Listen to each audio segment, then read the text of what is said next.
অহংকার করা যাবে না। কি যাবে না? আল্লাহ পাক সব পছন্দ করলে অহংকার পছন্দ করবেন না।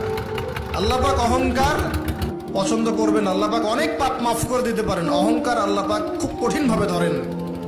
আল্লাহ পাক খুব কঠিন ভাবে অহংকারীকে আল্লাহ পাক কখনোই পৃথিবীতে টিকতে দেন নাই।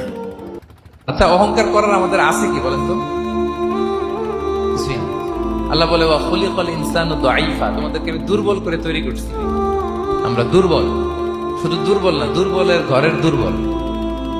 আমার বাপ ছিল দুর্বল, আমার দাদা ছিল দুর্বল, আমরা 14 গোষ্ঠী কি। নামাজ আপনাকে যে কোনো পাপ থেকে বাঁচাবে ইনশাআল্লাহ। ভাই জেনা করছেন, নামাজ পড়েন। পর্নোগ্রাফি দেখেছেন, তাও তওবা করে নামাজ পড়েন। আপনি হারাম অ্যাফেয়ার্সে আছেন, হতাশ হয়েন না, নামাজ পড়েন। গোনা ছাড়তে পারছেন না, নামাজ পড়েন। সুদ খাচ্ছেন, নামাজ পড়েন। বেপরদা চলছেন, তাও নামাজ পড়েন। আপনি অন্যের হক নষ্ট করেছেন, তাও নামাজ পড়েন। যে পাপই করেছেন, নামাজটা পড়েন। নামাজ আপনাকে সমস্ত পাপ থেকে বাঁচাবে।